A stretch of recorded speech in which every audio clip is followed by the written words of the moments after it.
तो चलिए, जैसे कि हम लोग अभी अपनी पिछली वाली वीडियो में एक नया चैप्टर शुरू किए थे और उस चैप्टर का नाम था विश्व के प्रमुख बायोम, इसे हिंदी में जियोम भी कहा जाता है।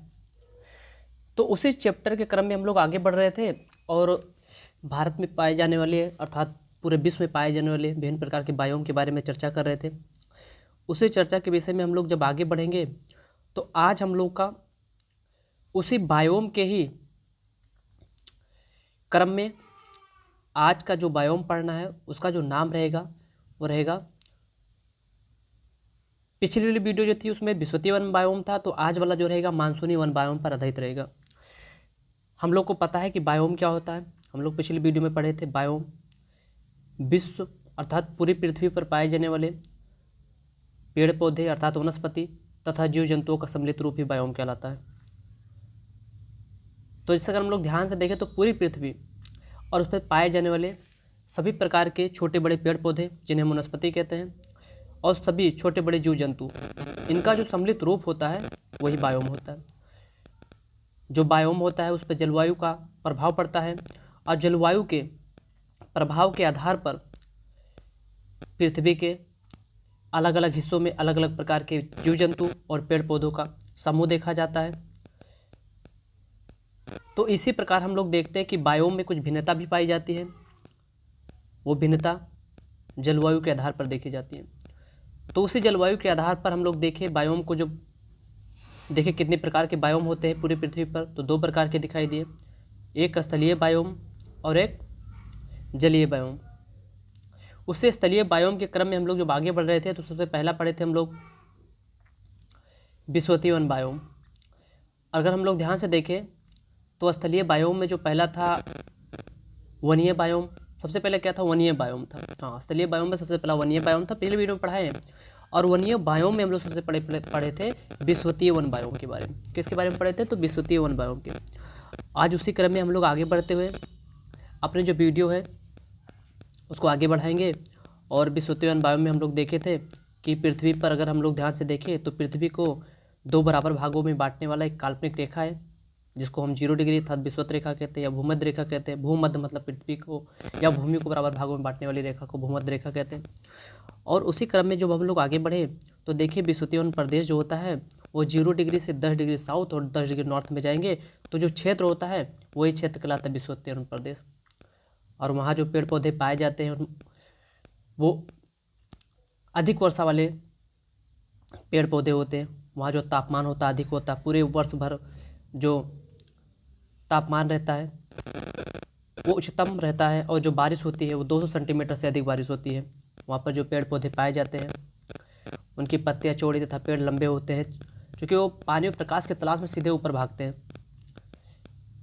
तो हम लोग ध्यान से देखे थे भारत के भी क्षेत्र आते हैं, पश्चिमी घाट आया था, असम आया था, ये सब विश्वतीय वन प्रदेश में आते हैं। तो चलिए उसी क्रम में हम लोग आगे बढ़े और अपना जो क्लास है, जो एक नया चैप्टर शुरू किया गया है एक उद्देश्य के साथ, तो उसी क्रम में हम लोग आगे बढ़ेंगे। और आज अपनी वीडियो जो रहेगी वो मानसूनी वन बायोम पर आधारित वीडियो बनाएंगे और देखेंगे कि यहाँ से हम लोग क्या सीख सकते हैं और एग्जाम की दृष्टिकोण से कौन सा प्रश्न इंपॉर्टेंट हो सकता है। केवल एग्जाम की दृष्टिकोण से ही नहीं, हम लोग एक समझ विकसित करेंगे कि पृथ्वी पर किस प्रकार के जीव जंतु और किस प्रकार के पेड़ पौधे किस प्रकार के मौसम में और किस प्रकार के जलवायु में पाए जाते हैं। तो चलिए हम लोग आज का अपना टॉपिक शुरू करते हैं। आज का जो टॉपिक रहेगा वो रहेगा मानसूनी वन बायोम। चैप्टर का नाम रहेगा, एक मिनट रुक जाइए, चैप्टर का नाम रहेगा मानसूनी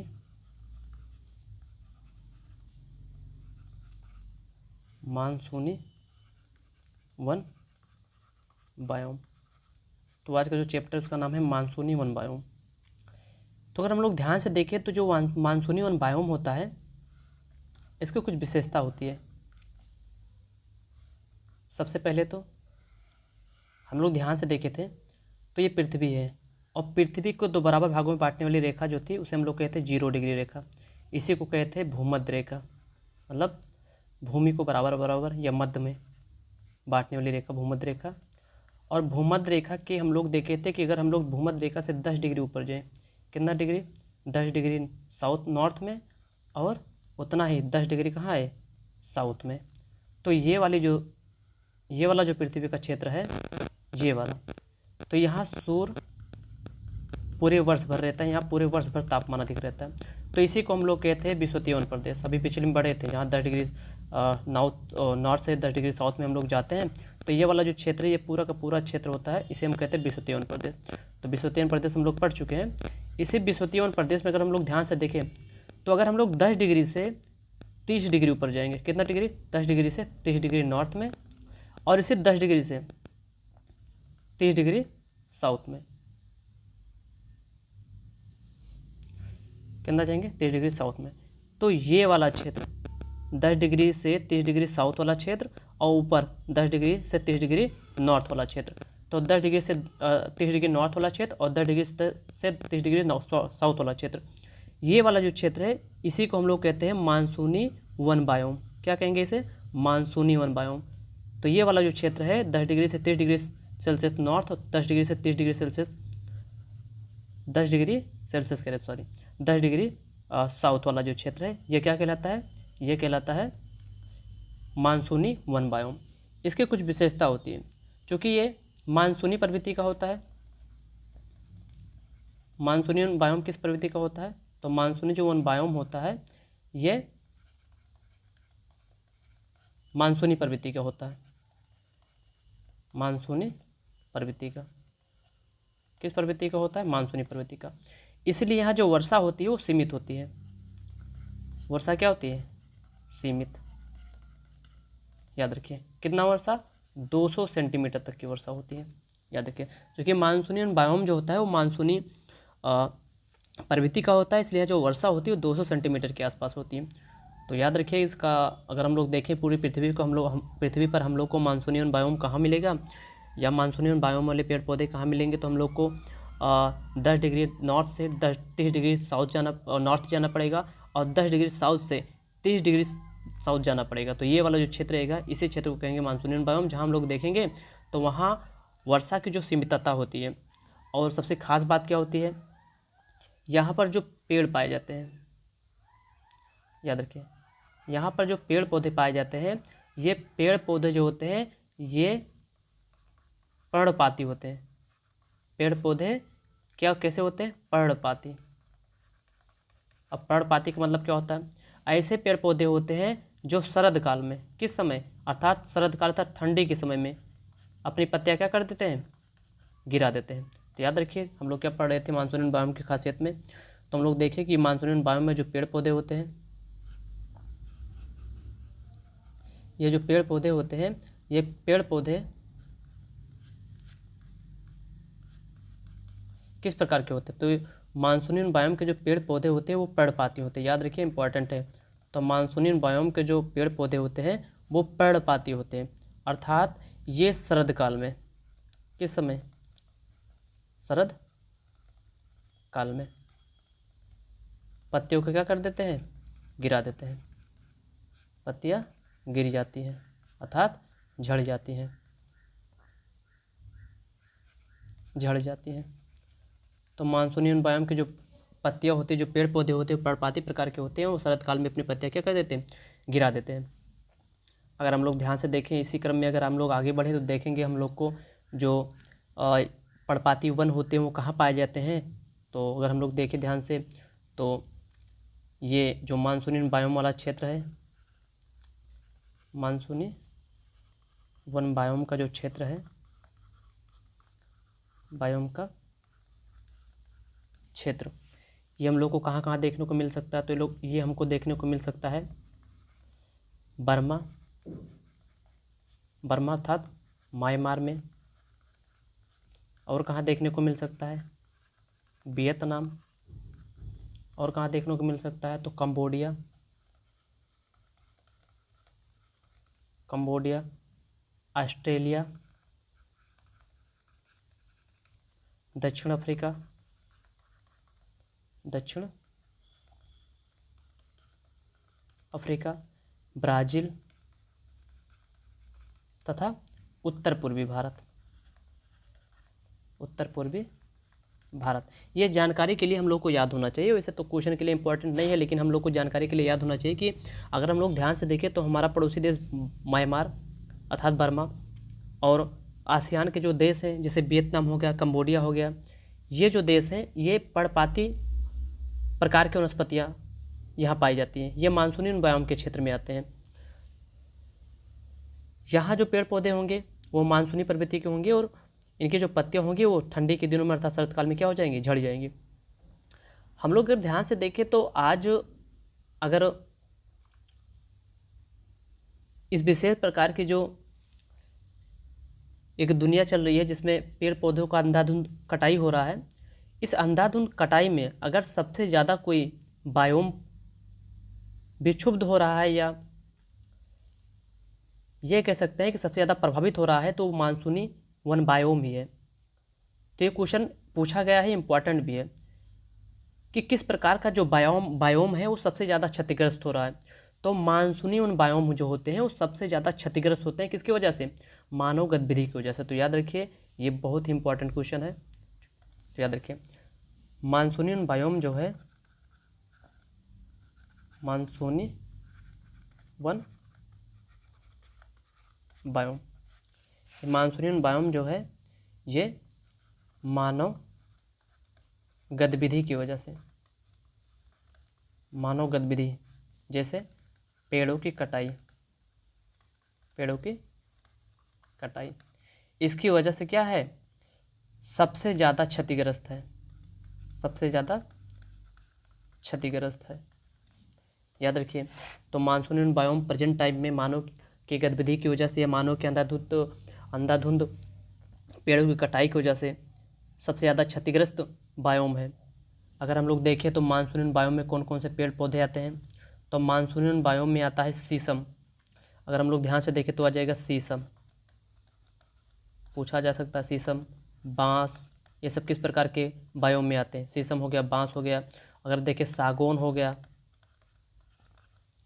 अगर हम लोग देखें तो जामुन हो गया, अगर देखें महुआ हो गया,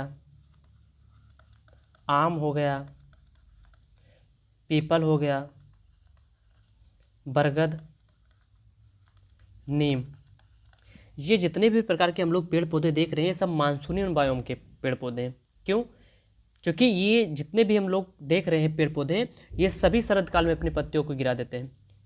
ये सभी पत्तियां जो होती हैं शरद काल में ठंडी के दिनों में झड़ जाती हैं। अर्थात ये भी कह सकते हैं कि ये पतझड़ वाले पौधे होते हैं जो अपनी पत्तियों को गिराते हैं। तो ये मानसूनी बायोम की विशेषता है कि मानसूनी बायोम में जितने भी पेड़ पौधे आएंगे वो ठंडी के दिनों में शरद काल में अपनी पत्तियों को क्या कर देते हैं, गिरा देते हैं। इसलिए कहा जाता है कि पौधे पतझड़ की क्रिया करते हैं और पतझड़ की क्रिया के बाद इसमें नए पत्ते लगते हैं। और जो मानसूनी बायोम होता है उसकी खास बात क्या होती है, अगर हम लोग ध्यान से देखें इसकी भौगोलिक दशा देखें तो अगर हम लोग देखें मानसूनी बायोम की, किसके, मानसूनी बायोम की, मानसूनी वन बायोम, बायोम की भौगोलिक दशा, भौगोलिक दशा। तो अगर हम लोग भौगोलिक दशा देखें तो ध्यान से हम लोग को पता है कि 10 डिग्री नॉर्थ से 30 डिग्री नॉर्थ के बीच में तथा 10 डिग्री साउथ से 30 डिग्री साउथ के बीच में क्या पाया जाता है, मानसूनी बायोम पाया जाता है। यहाँ जो बारिश होती है, बारिश, यहाँ वार्षिक औसत वर्षा जो होती है उसे क्या कहते हैं, वार्षिक औसत वर्षा। वार्षिक औसत वर्षा जो होती है वो 75 से 200 सेंटीमीटर तक होती है। कितना, 75 से 200 सेंटीमीटर। यहाँ पूरे वर्ष भर जो बारिश को नापा जाता है वो 75 से 200 सेंटीमीटर के आसपास की बारिश होती है। अगर हम लोग ध्यान से देखें तो इसमें एक और ख़ास बात है, अगर उसे देखा जाए तो यहाँ देखेंगे तो गर्मी के दिनों में, किस दिन में, गर्मी के दिनों में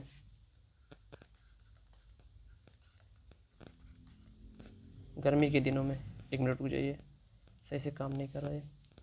किस दिनों में? गर्मी के दिनों में। गर्मी के दिनों में यहाँ जो तापमान रहता है वो 27 डिग्री सेल्सियस से 32 डिग्री सेल्सियस तक होता है। कितना? तो याद रखिए, मानसूनी बायोम में जो गर्मी के दिनों का तापमान होता है वो 27 डिग्री सेल्सियस से 32 डिग्री सेल्सियस के आसपास होता है। अगर वहीं हम लोग ध्यान से देखें तो शरद काल में 10 डिग्री सेल्सियस से कितना होता है? 27 डिग्री सेल्सियस। याद रखिए, इंपॉर्टेंट है, पूछा जा सकता है कि इस प्रकार का जो भौगोलिक दशा होती है वो किस प्रकार की बायोम की होती है। तो अगर हम लोग देखें गर्मी के दिनों में जो मानसूनी बायोम की जो मानसून अर्थात जो तापमान होता है वो 27 डिग्री सेल्सियस से 32 डिग्री सेल्सियस तक होता है। वहीं शरद काल में जो मानसूनी बायोम का तापमान होता है वो 10 डिग्री सेल्सियस से 27 डिग्री सेल्सियस के आसपास होता है। तो याद रखिए, भौगोलिक दशा थी मानसूनी बायोम की, हम लोग को याद रखना होगा, जो कि इम्पॉर्टेंट है। अगर हम लोग ध्यान से देखें, यहाँ जो पेड़ पौधे पाए जाते हैं वो औसतन 20 से 30 मीटर ऊँचे होते हैं। कितने? 20 से 30 मीटर ऊँचे। क्या होता है कि एग्जाम में कुछ भौगोलिक दशा दी जाएगी और ऑप्शन में पूछा जाएगा किस प्रकार के वन बायोम में आता है ये। क्या विषुवतीय वन बायोम में आता है, मानसूनी बायोम में आता है, या रूमीय वन बायोम में आता है? तो इम्पॉर्टेंट होगा या टुंड्रा वन बायोम में आता है। तो अगर हम लोग को भौगोलिक दशा याद रहेगी तभी हम लोग क्वेश्चन को सॉल्व कर पाएंगे। तो थोड़ा एक्स्ट्रा या थोड़ा ध्यान से देखना हो तो हम लोग को याद हो जाएगा, अगर हम लोग ध्यान से पढ़ें। कोई बड़ी बात नहीं इसको याद करना। जैसे अगर हम लोग एक प्रश्न बनाए हो, देखें क्या प्रश्न समझ में आता है। जैसे अगर दे दे कि सबसे पहले रहेगा वो क्वेश्चन का नाम रहेगा मानसूनी, 1 मिनट, आज थोड़ा ज़्यादा काम कर रहा है।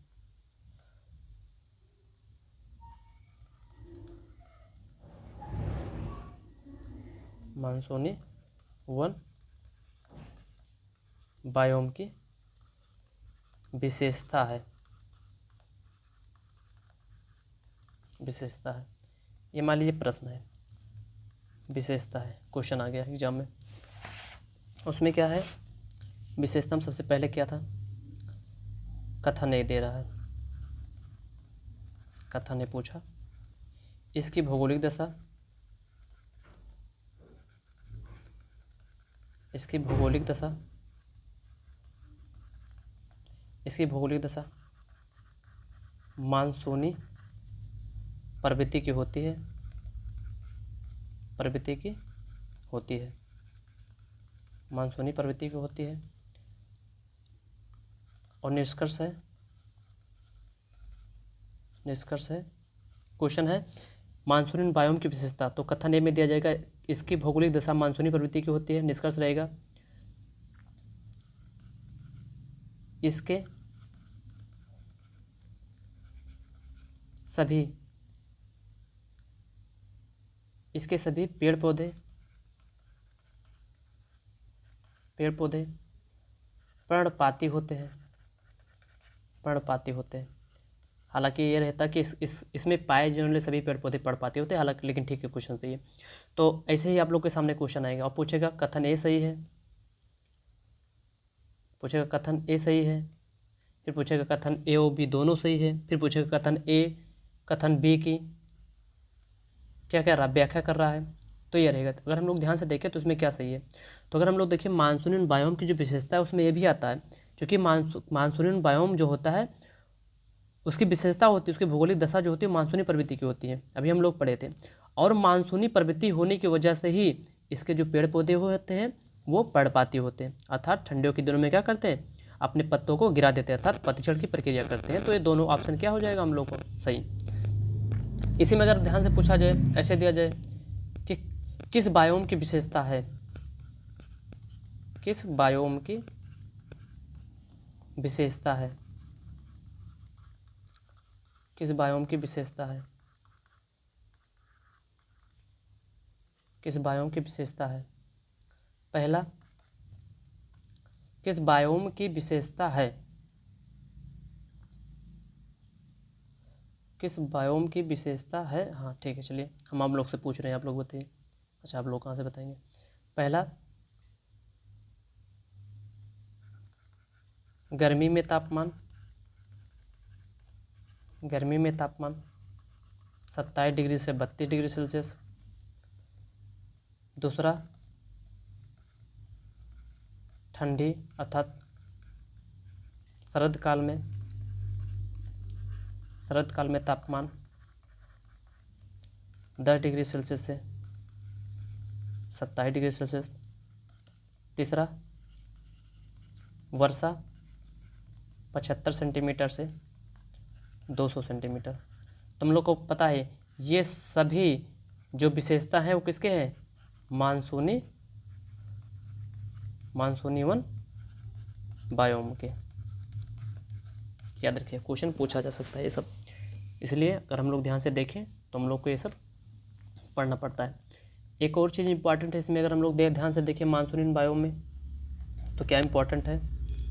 पहली बात तो मानसूनी, थोड़ा सा राइटिंग सही किया जाए, मानसूनी वन बायोम। इस मानसूनी वन बायोम में सबसे खास बात क्या होता है कि यहाँ एक कीट की प्रजाति पाई जाती है। याद रखिए, क्वेश्चन पूछा जा सकता है कौन सी कीट की प्रजाति पाई जाती है। तो मानसूनी वन बायोम में एक कीट की प्रजाति है। किसकी प्रजाति है? कीट की प्रजाति। और सभी लोग को उसका नाम पता है, वो क्या है? मच्छर। तो याद रखिए, मानसूनी वन बायोम में एक कीट की प्रजाति पाई जाती है, अर्थात मच्छर पाए जाते हैं, जो यहाँ कौन सा रोग फैलाते हैं? मलेरिया रोग।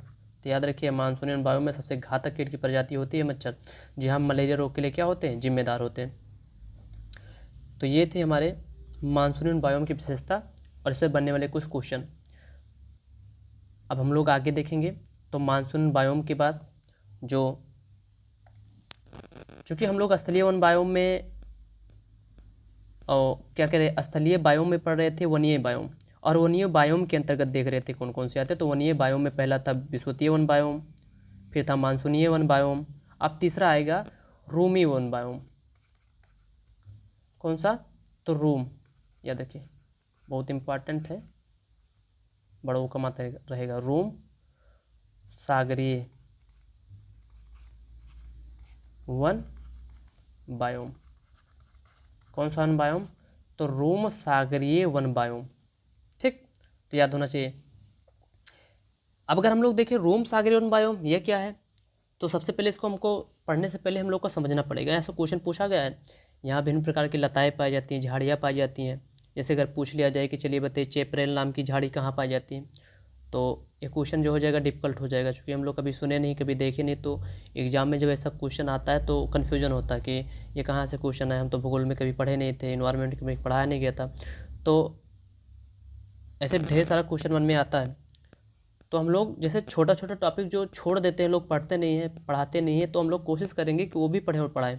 क्या होता है कि एग्ज़ाम में अगर कोई क्वेश्चन छूट जाता है, कोई 1 नंबर या 2 नंबर से हमारा एग्ज़ाम रह जाता है, तो बाद में जो होता है बड़ा तकलीफ़ होता है, परेशानी होती है। फिर यही लगता है कि शायद थोड़ा और मेहनत किया गया होता, और जो टॉपिक हम लोग ये सोच के छोड़ते हैं कि शायद ये इंपॉर्टेंट नहीं है, ये एग्ज़ाम में नहीं आ सकता, और वही क्वेश्चन एग्ज़ाम में आ गया।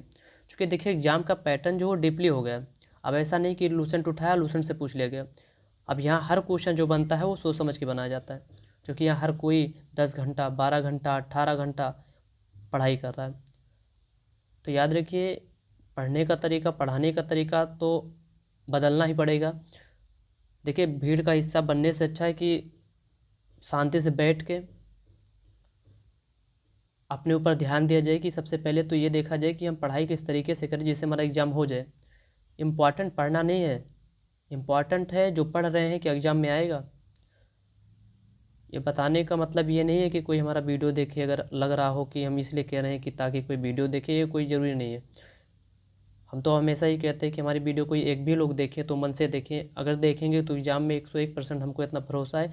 भरोसा नहीं, हम पक्का कह रहे हैं कि वहाँ से तो, यहाँ से तो क्वेश्चन मिलने वाला है ही। क्योंकि हम कोई टॉपिक को ये नहीं कहते कि इम्पॉर्टेंट है, इम्पॉर्टेंट नहीं, हम यही पढ़ाएंगे या 2.5 घंटे में सब कुछ ख़त्म हो जाएगा, 3 घंटे में पॉलिटी, 4 घंटे में हिस्ट्री ख़त्म। यह नहीं, एक पढ़ने पढ़ाने का तरीका होता है। डीपली पढ़ेंगे, हर कोई टॉपिक को सम्मान देंगे, तो याद रखिए एग्ज़ाम में वही क्वेश्चन जब आएगा तो वही टॉपिक हमको सम्मान देगा।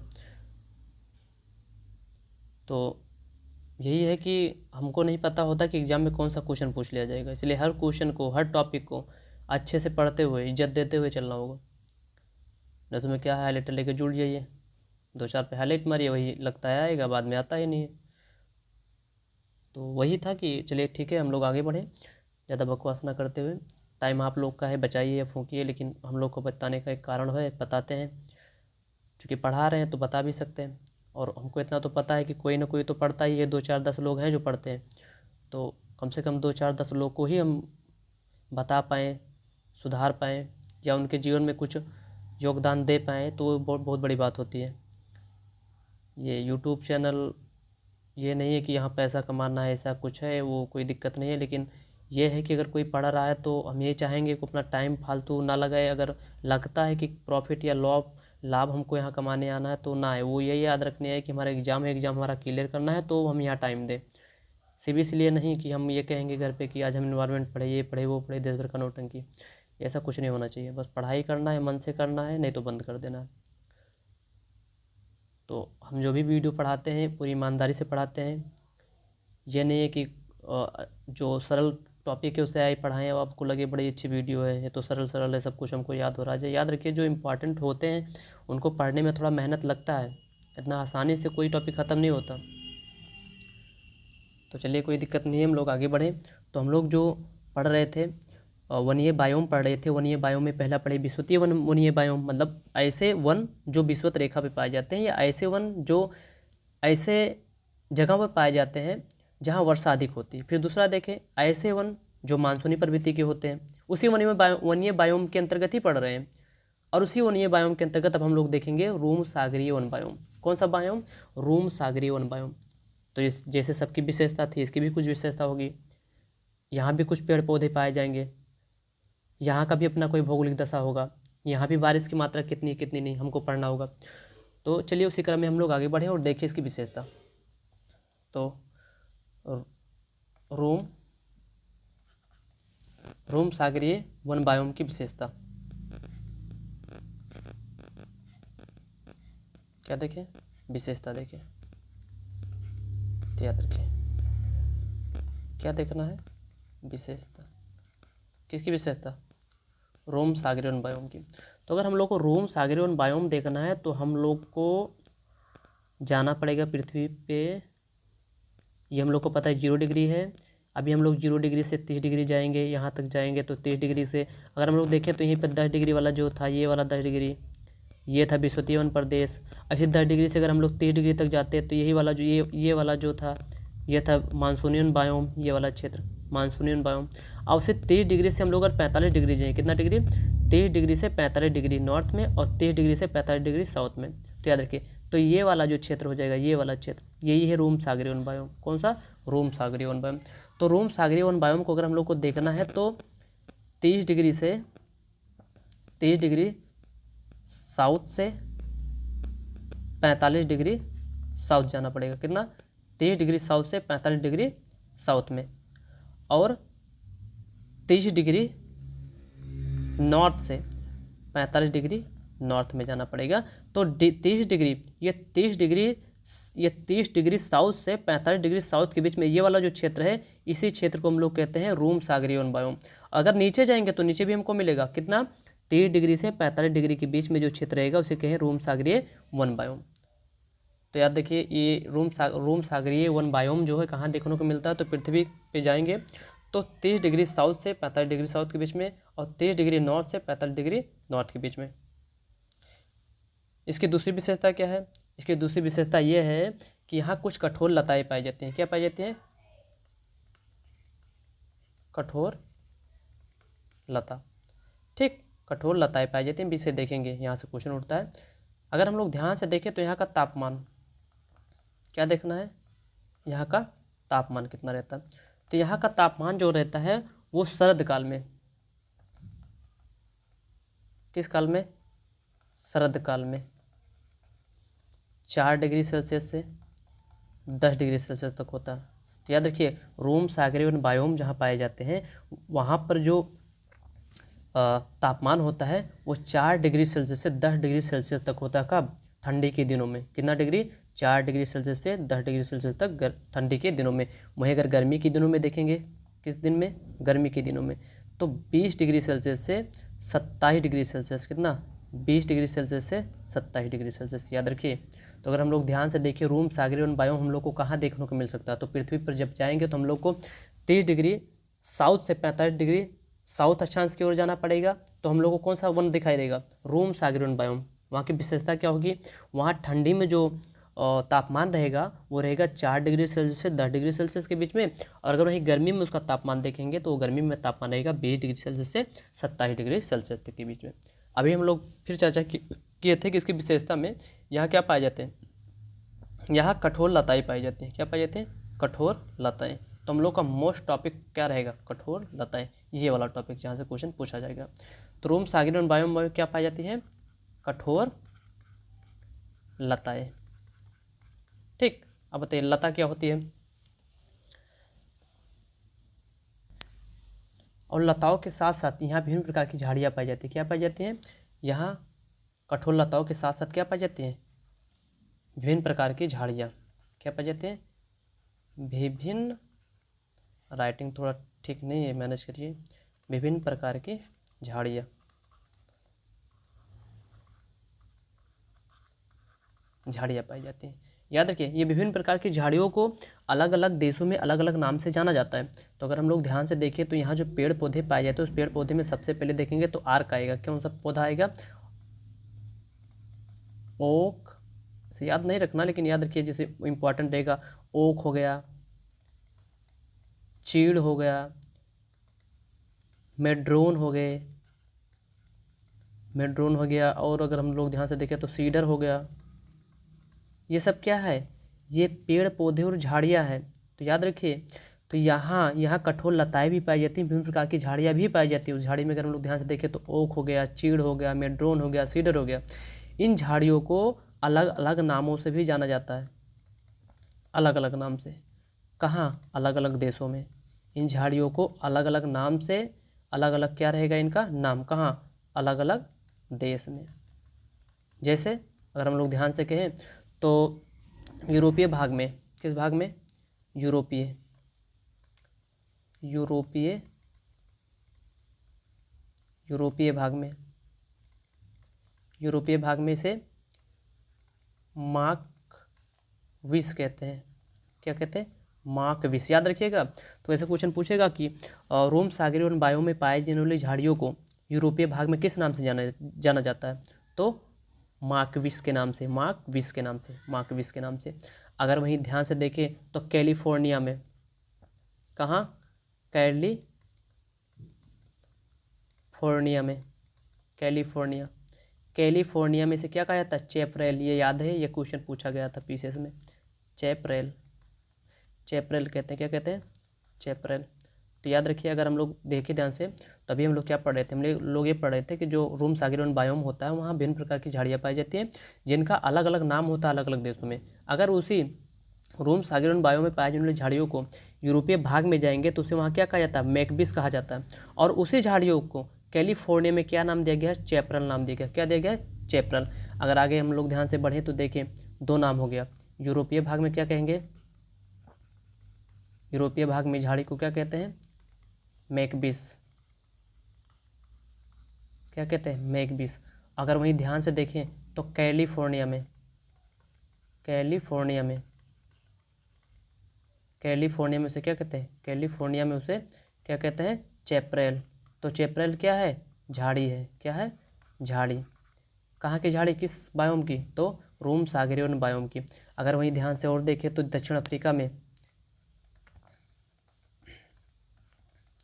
दक्षिण अफ्रीका में इसे फम्बिस कहते हैं। क्या कहते हैं, फिम्बस। क्या कहते हैं, फिम्बस, सॉरी वो बोल देते हैं, क्या कहते हैं, फिम्बस कहते हैं। कहाँ कहते हैं, दक्षिण अफ्रीका में क्या कहते हैं, फिम्बस कहते हैं।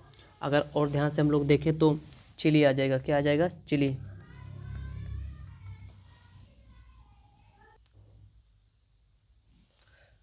तो चिली में इस झाड़ी को क्या कहा जाता है, मेंटोरल कहा जाता है। क्या कहा जाता है, मेटोरल,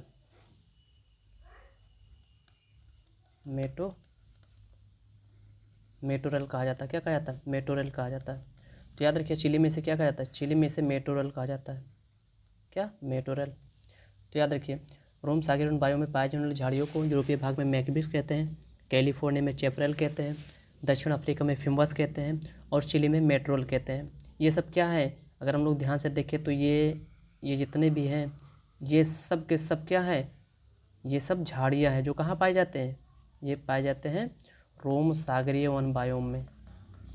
रोम सागरीय वन बायोम में, जहाँ की विशेषता क्या है? 4 से 10 डिग्री सेल्सियस तापमान ठंडी में और 10 से 20 से 27 डिग्री सेल्सियस तापमान कहाँ रहता है? गर्मी में। जहाँ ऐसा तापमान पाया जाएगा वहाँ ही इस प्रकार की झाड़ियाँ पाई जाएंगी, जिनका अलग अलग देशों में अलग अलग नाम है। अगर यूरोपीय भाग में जाएंगे तो उसी को मैकबिस कहते हैं, कैलिफोर्निया में उसी झाड़ियों को चेपरल कहते हैं, दक्षिण अफ्रीका में फिम्बस कहते हैं, चिली में मेट्रोल कहते हैं, ठीक। और ऑस्ट्रेलिया में मेली कहते हैं। क्या कहते हैं? ऑस्ट्रेलिया में मेली। ये बहुत इंपॉर्टेंट टॉपिक है, याद रखिए। क्वेश्चन बता के नहीं आता हम कौन सा क्वेश्चन आएगा। ऑस्ट्रेलिया में क्या कहते हैं? मेली। क्या कहते हैं? मेली कहते हैं। इसे ऑस्ट्रेलिया में मेली कहते हैं। तो ये थे रोम सागरीय वन बायो में पाए जाने वाली विभिन्न विशेषताओं में एक विभिन्न प्रकार की झाड़ी जिनका अलग अलग देशों में अलग अलग नाम है। आइए इसी क्रम में हम लोग और ध्यान से देखें कुछ रोचक तत्व जो इसमें है। इसमें एक खास रोचक तत्व एक और भी है, यहाँ पर पाए जाने वाले जीव, ठीक। तो याद रखिए यहाँ पर पाए जाने वाले जीवों में, किसमें? जीवों में दरियाई गधा। क्या रहेगा? दरियाई गधा। सुनने में ऑटोमेटिक लग रहा होगा लेकिन देखिए ध्यान से, यहाँ पर दरियाई गधे पाए जाते हैं। क्या पाए? आप लोग दरियाई घोड़ा का नाम सुने होंगे लेकिन दरियाई गधा पहली बार सुन रहे हैं। यहाँ पर दरियाई गधा पाए जाते हैं। तो याद रखिए दरियाई गधा किस प्रकार की बायोम में पाए जाते हैं? तो रोम सागरीय वन बायोम में। कौन से गधे? दरियाई गधे पाए जाते हैं। और ये दरियाई गधे पाए कहाँ जाते हैं? अफ्रीका में। तो अफ्रीका में जो दरियाई गधा, अफ्रीका में जो दरियाई गधा पाए जाते हैं उसके प्रकार के बायो में आते हैं, रोम सागरीय वन बायो में आते हैं। और ख़ास बात यहाँ पर एक ये भी है जो बबून्स कहते हैं। बबून यहाँ का एक विशेष जीव है, बबून। कौन सा जीव रहेगा? बबून्स। तो ये बबून्स भी जो है ये भी कहाँ पाया जाता है? रोम सागरीय वन बायो में, याद रखिए। और अगर देखिए ध्यान से कंगारू भी कहाँ पाया जाता है? रोम सागरीय वन बायोम में। तो ये तीनों इंपॉर्टेंट है। अगर क्वेश्चन आ जाए कि दरियाई गधा किस प्रकार के वन बायोम का जीव है तो रोम सागरीय वन बायोम का। बबून्स किस प्रकार के वन में पाए जाते हैं? तो रोम सागरीय वन बायोम में पाए जाते हैं। कंगारू कहाँ पाए जाते हैं? तो रोम सागरीय वन बायोम में पाए जाते हैं। ये तो रोम सागरीय वन बायोम की विशेषता और उसमें पाए जाने वाले जीव जंतु, उसमें पाने वाली झाड़ियाँ तथा उनके अनेक नाम, जैसे चेपरल कैलिफोर्निया। फिम्बस, बताइए फिम्बस कहाँ रहेगा? तो जो फिम्बस था ये था दक्षिण अफ्रीका में। अगर ध्यान से देखें मेली कहाँ था? तो ऑस्ट्रेलिया में। अगर पूछा जाए दरियाई गधा किस प्रकार के वन बायोम में? तो रोम सागरीय वन बायोम में। बबून्स, कंगारू, जो कंगारू हम लोग को पता है ऑस्ट्रेलिया में। ऑस्ट्रेलिया, याद देखिए ऑस्ट्रेलिया को प्यासी भूमि का देश कहा जाता है। प्यासी भूमि का देश। तो ये थे रोम सागरीय वन बायोम की विशेषता। चलिए इसी क्रम में हम लोग आगे बढ़ते हुए वनीय बायोम में जो लास्ट का आता है, वनीय बायोम में सबसे पहले हम लोग क्या क्या देखें एक बार फिर से देख लिया जाए ताकि समझ में आ जाए। हम लोग का आज का टॉपिक था वनीय बायोम। आज का नहीं, हम लोग का पहले वीडियो से टॉपिक वनीय बायोम था। वनीय बायोम भी 4 प्रकार के होते हैं। एक तो विषुवतीय वनीय बायोम, विषुवतीय वनीय बायोम, वनीय बायोम। फिर दूसरा क्या था? मानसूनी वनीय बायोम। मानसूनी, वही मानसूनी जो सबसे ज़्यादा मानव गतिविधि से प्रभावित है। मानसूनी वनीय बायोम, वनीय बायोम। और अभी कौन सा देखें? अभी हम लोग देखें रोम सागरीय वनीय बायोम। और एक लास्ट में और भी एक आएगा, इसका जो नाम रहेगा वो रहेगा टेगा वनीय बायोम। क्या नाम रहेगा? टेगा वनीय बायोम। टेगा या कोड़धारी वनीय बायोम। तो याद रखिए ये वाला हम लोग नहीं पढ़े थे, ये वाला पढ़ लेंगे तो ये वनीय बायोम का टॉपिक था ये हो जाएगा ख़त्म। फिर हम लोग आगे देखेंगे घास प्रदेश के वनीय बायोम। अभी हम लोग वन के बायोम देख रहे हैं।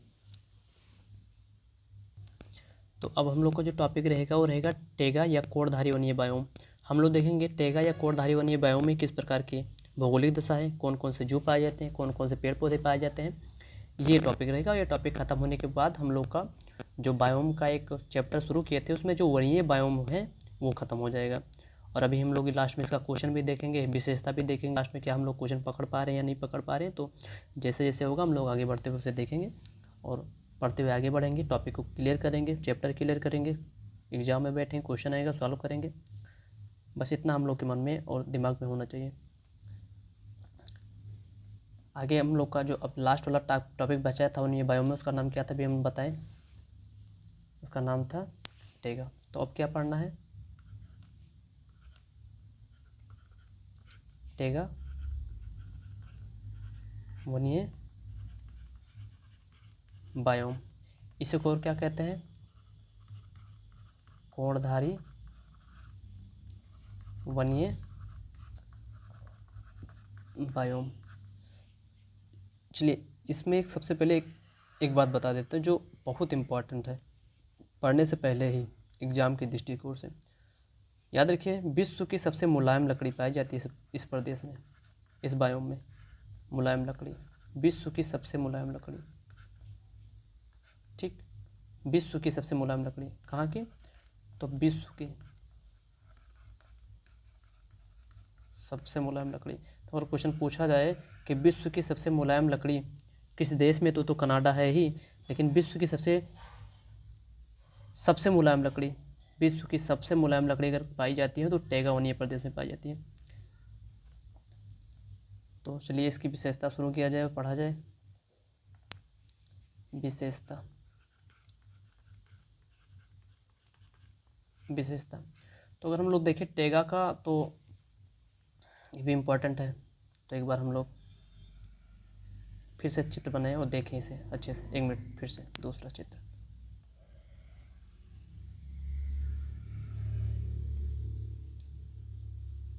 एक बड़ा सा चित्र बन जाता तो अच्छा था।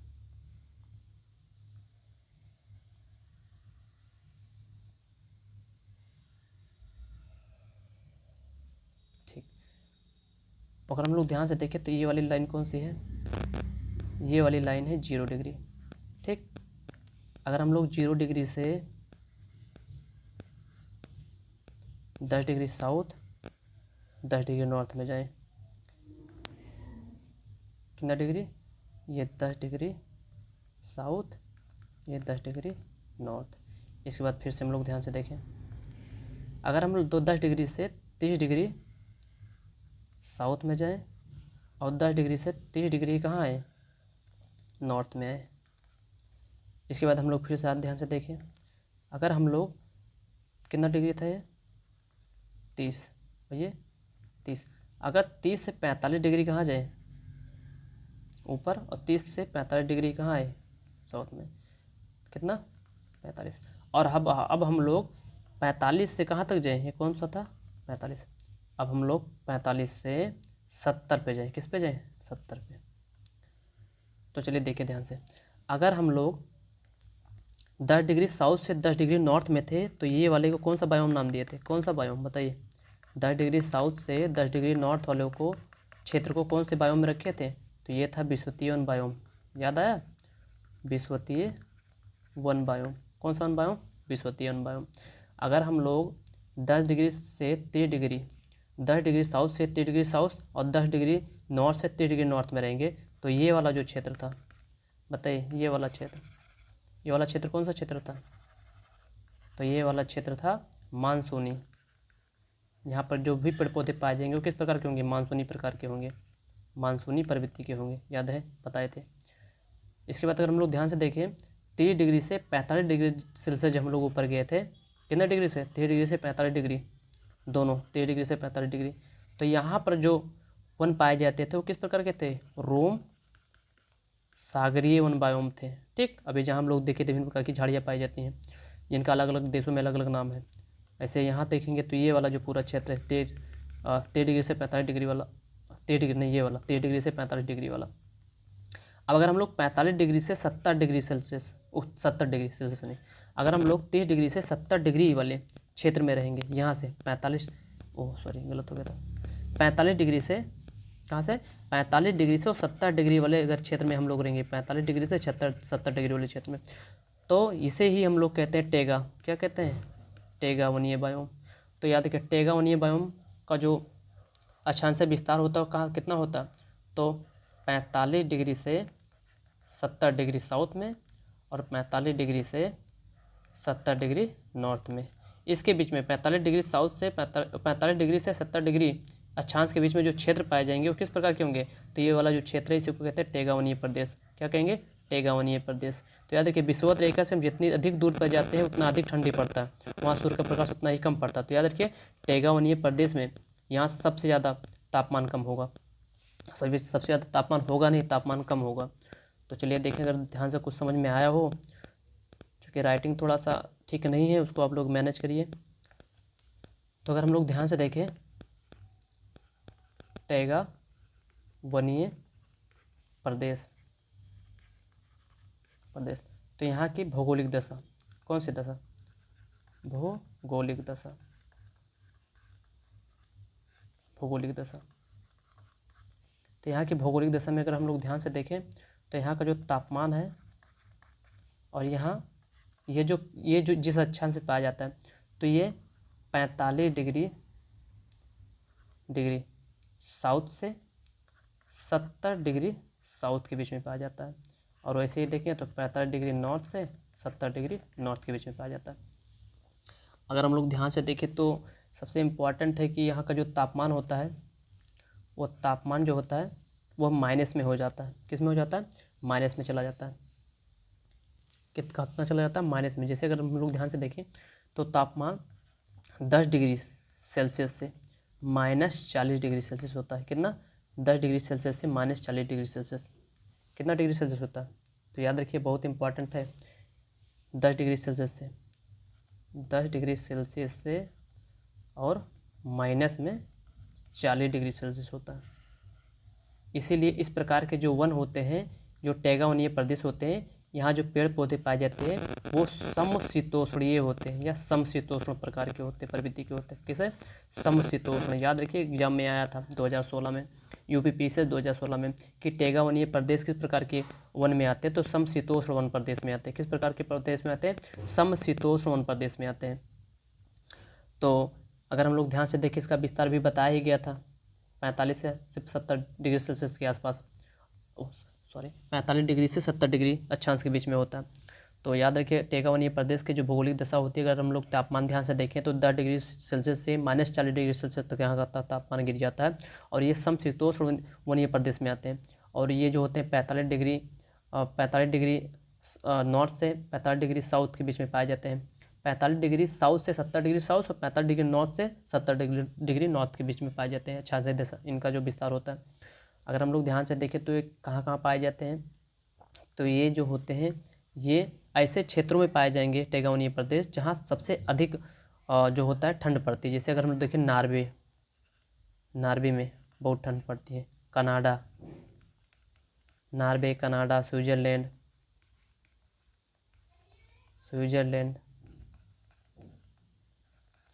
हो गया।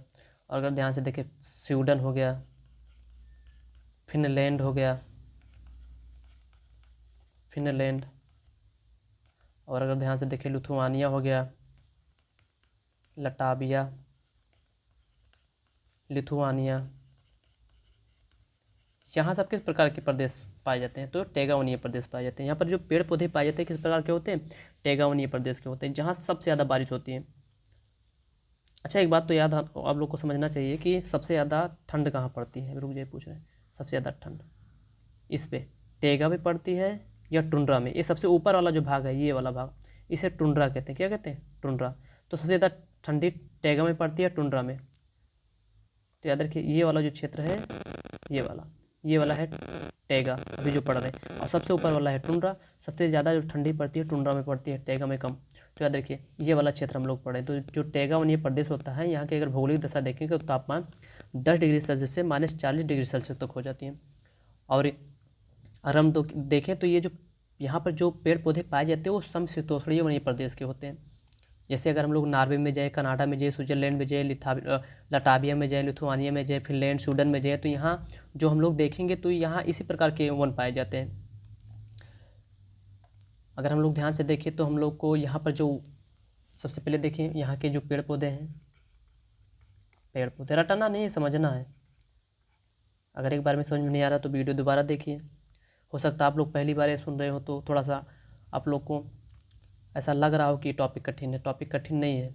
एक बार नहीं 2 बार वीडियो देखिए, एक बार ऐसे देखिए, एक बार 2x में करके देखिए, याद हो जाएगा। यहाँ के जो पेड़ पौधे हैं, यहाँ के पेड़ पौधे में अगर देखें तो सबसे ज़्यादा मुलायम लकड़ी यहाँ मिलती है। तो सबसे ज़्यादा मुलायम लकड़ी जैसे देखें तो चीड़ का पेड़ हो जाएगा, देवदार का पेड़ हो जाएगा, और एक और पेड़ आता है स्प्रूस करके, स्प्रूस क्या कहते हैं उसे, हाँ स्प्रूस, याद रखिए बहुत इंपॉर्टेंट पेड़ है।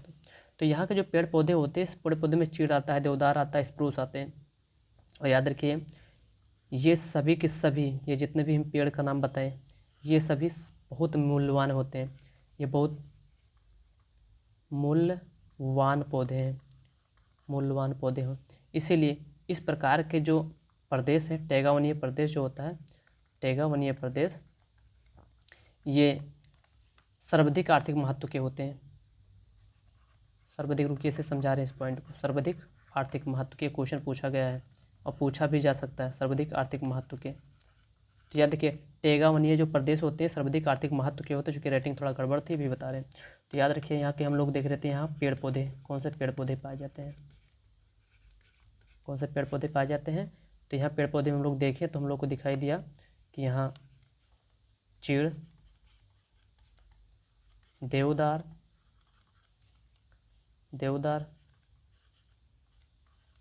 स्प्रूस जैसे पेड़ पाए जाते हैं, जो कि क्या होते हैं, ये आर्थिक महत्व की दृष्टि से सर्वाधिक महत्वपूर्ण होते हैं। ये आर्थिक महत्व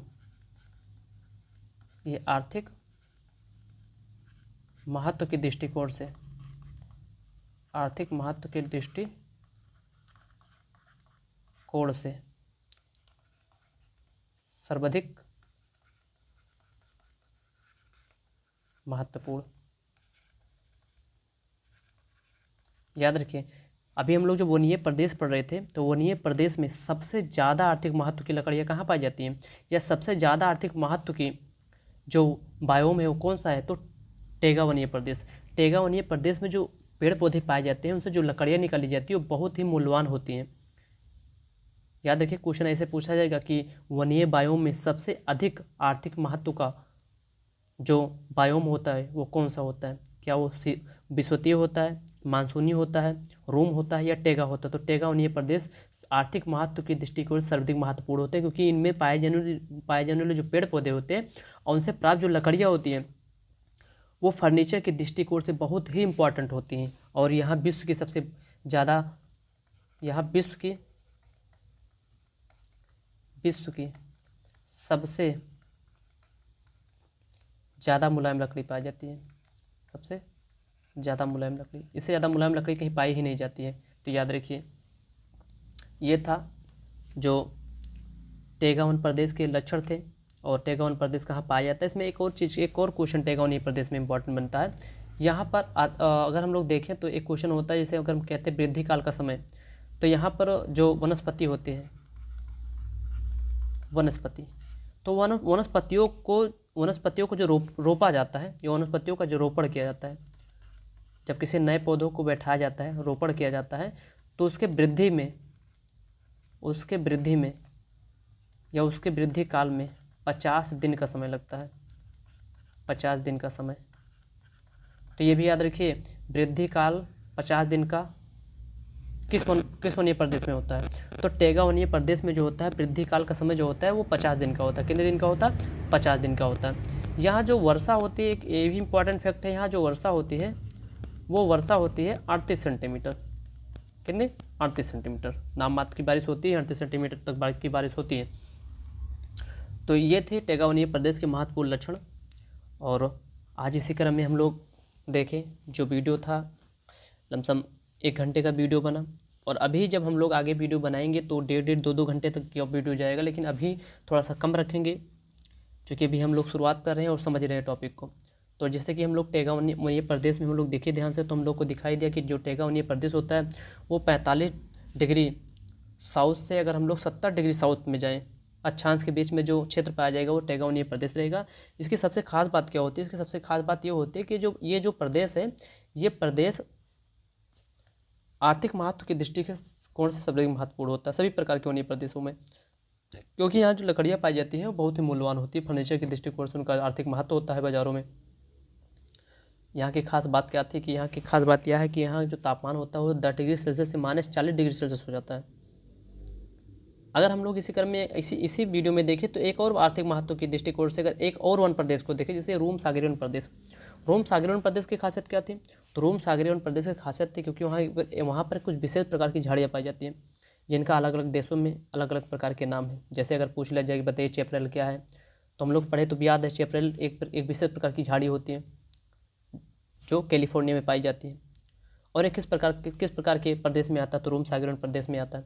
अगर पूछे कि रोम सागरीय वन प्रदेश में जो झाड़ियाँ पाई जाती हैं उसी को अफ्रीका में क्या कहते हैं? तो पिम्बस कहते हैं। उसी को ऑस्ट्रेलिया में क्या कहते हैं? तो मैली कहते हैं। अगर हम लोग ध्यान से ये कहें कि चलिए बताइए कि सबसे अधिक विक्षुब्ध या सबसे अधिक प्रभावित प्रदेश कौन सा वनीय प्रदेश है जो सबसे अधिक प्रभावित है? तो मानसूनी वनीय प्रदेश मानव गतिविधि की वजह से सबसे अधिक प्रभावित है। अगर हम पूछे चलिए बताइए ऐसा कौन सा प्रदेश है जो 10 डिग्री साउथ से 10 डिग्री नॉर्थ के बीच में पाया जाता है? तो हम लोग कहेंगे विषुवतीय वनीय प्रदेश पाया जाता है। तो ये जो था ये वनीय बायोम का जो एक क्रम था कि वनीय बायोम को हम लोग जलवायु के आधार पर जो बांटे थे, विषुवतीय में बांटे थे, मानसूनी में बांटे थे, रोमी सागरीय में बांटे थे और टैगा में बांटे थे। तो हम लोग इस चारों टॉपिक को कवर किए। अब हम लोग का जो नेक्स्ट टॉपिक रहेगा वो घास प्रदेश पे रहेगा। किस पे प्रदेश रहेगा? घास प्रदेश बायोम पे। तो ये जो आज का जो ये क्लास था ये लमसम 1 घंटे की वीडियो हो गई। हम यही कहेंगे कि आप लोग उसे ध्यान से पढ़िए, मन लगा के पढ़िए, पढ़ाई करने का अपना तरीका बनाइए, जो टॉपिक पढ़िए पूरा मन लगा के पढ़िए। क्या है कि खाली पढ़ने से तो एग्ज़ाम होगा नहीं, वो फालतू टाइम इधर उधर लॉस करने से भी कोई फ़ायदा नहीं है। हम तो यही सोचते हैं कि अगर हमारे वीडियो कोई देख रहा है अगर उसको समझ में नहीं आता तो फालतू टाइम लॉस ना करे, शायद वो उसके लिए नहीं बना है, क्योंकि आसान टॉपिक तो ये है नहीं और हम आसान बना भी नहीं सकते, क्योंकि आसान बनाएंगे तो आपको बेवकूफ़ बनाएंगे और बेवकूफ़ बनाना हम चाहते नहीं। थोड़ा सा टफ पड़ता है, क्योंकि टफ क्यों नहीं होगा, पढ़ना पड़ेगा, समझना पड़ेगा। तो बस ज़्यादा न बताते हुए इस टॉपिक को यहीं पे ख़त्म किया जाता है। बाकी अब नेक्स्ट क्लास हम लोग देखेंगे कल वाली वीडियो में। आज के लिए बस इतना ही। पढ़ते रहिए मेहनत से।